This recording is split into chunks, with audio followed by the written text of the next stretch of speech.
Hi, today I am talking with you live from our counseling center. And I don't usually come from this place, usually because when I'm doing these videos, I'm usually at the house. But this has been a tough couple of years for my family and us professionally, and this week has been incredibly tough for me.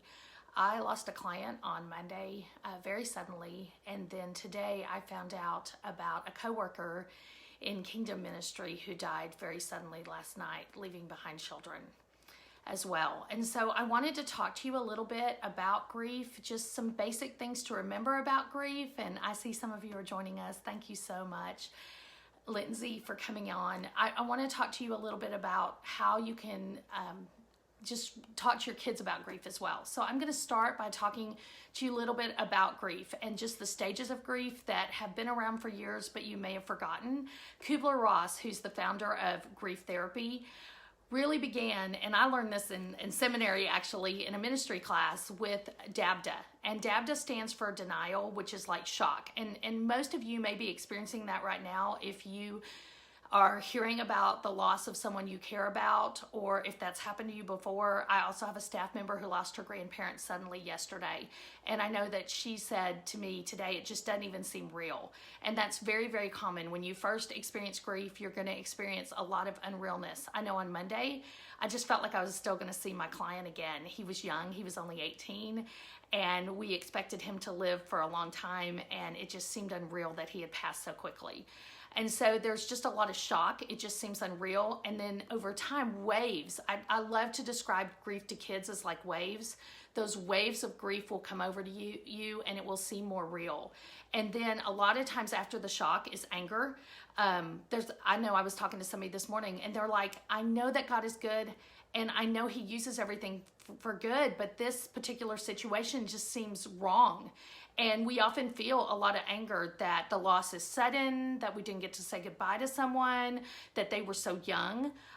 Especially this week, I felt that way. I felt that way when my sister-in-law died and her husband leaving behind 3 kids. I just was angry that their kids were not going to have parents to raise them, even though they have wonderful guardians. It's just super hard. And so the next thing we often feel is anger. And then we begin to feel a lot of sometimes need to bargain. Sometimes we wish it would have happened to us. I take that bargaining stage and I think a lot of times there's guilt in that stage. Sometimes that person suffered a long time in the case of my sister-in-law with her cancer. And while we were so sad not to have her on earth, she was not the same person she was originally. And so we also felt a lot of guilt at times that we were relieved that she was no longer with us and that she was in heaven because we knew she was free. And every time I think about my client who died on Monday being in heaven, I just smile because he was kind of a prisoner in his own body. And I think about how amazing it is. He is dancing in heaven and talking and just rejoicing, but we are sad down here on earth. We miss him and he made a huge impact on our lives. And I know that today there are many out there in the kingdom grieving because there was a woman who died, Winter Pitts, last night, and she really impacted my ministry as a mother more than anything. And I know that there is just a sense of just anger that of all the people in the world to leave this earth, it would be someone who was making such a difference in the lives, not only of their family, but modeling that for so many of us. And so the next thing often we will feel is a need to bargain behind that anger and some guilt. Sometimes I know that I've worked with a lot of people who have survivor guilt, that they feel guilty that it wasn't them, and they wish they could trade places. They would try to bargain with God for that. And so then as we keep moving through, there's often a time of real depression where you feel very hopeless, where you question the purpose of life. I always say trauma and traumatic loss changes the way you view your world, your God, and yourself. And that is something we always look to address in the counseling office because we want people to hold on to their faith. We want them to hold on to faith that there is still goodness out there in this world and there's still hope for them as they're here on earth. And we want them to work through the self issues that come a lot of times with trauma and loss. And so over a long period of time, we finally do get to a place of acceptance and realizing that this loss has occurred in our life and that we're going to live a different life than we would have if the loss had not occurred. And that takes a long time. And people always ask me, I think this is the most common question I get asked in my first counseling session regarding grief. And that is, how long is this going to last? Because grief is painful. It is incredibly painful, and it makes us feel very stuck. And I tell people that you're different. Everybody's different. Everybody's life story is different.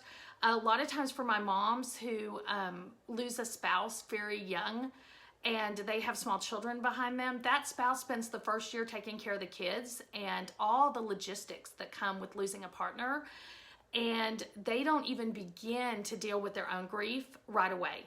So I wanted to share that with you, just kind of the basic ideas of grief, that they're going to come in waves. So sometimes it'll feel like it's almost swallowing you, and then by the grace of God, the wave will begin to recede. And it is hard to cope during those waves times. And I really want to encourage you to take good care of yourself.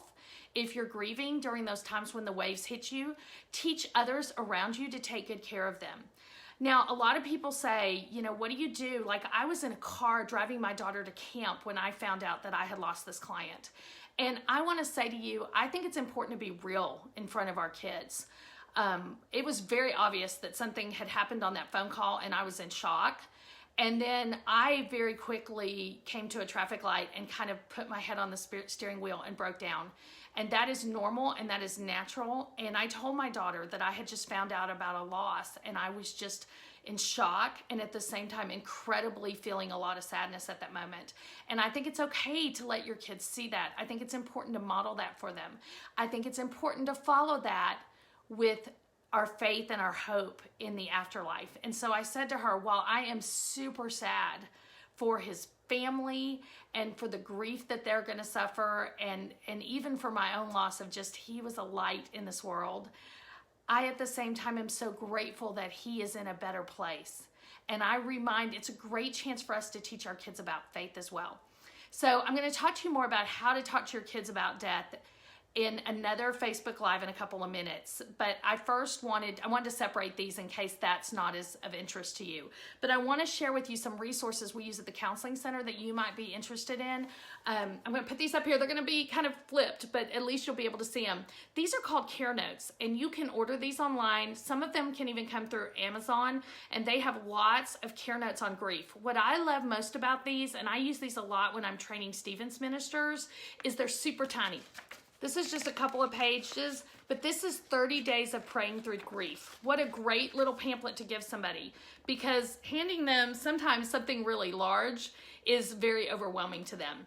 And the next book I use a lot is this book. It is by Norm Wright, and it's just called Experiencing Grief. And again, super little. You can carry it very easily in a purse, or I've even seen some guys put them in some bigger pockets, and just a way to take this information with you and be able to educate yourself more about the grief. This is done by Stevens Ministers, and this is called A Time to Grieve. And I really love this set. It is set up for different books, and you can send them out at different times of the year. I have sent these out as gifts before to people, and so that's also very helpful. And then this is one of my very favorite resources. It's actually a secular resource, but it's got activities in it. You know, some of us process kinesthetically. And so this book is called Healing Your Grieving Heart. And I just wanted to make you aware that this exists. There's one for kids, there's one for teens, there's one for families. It's got great exercises you can do, like a wishing well, where you can throw coins in just a bucket in your yard and just talk about what you wish. And it's just a great way to help us express our emotions, especially those of us who aren't as comfortable with that idea. So thank you very much. I just wanted to share some basic information with you about grief, and I'm going to come right back on in just a minute and talk about talking to your kids about grief.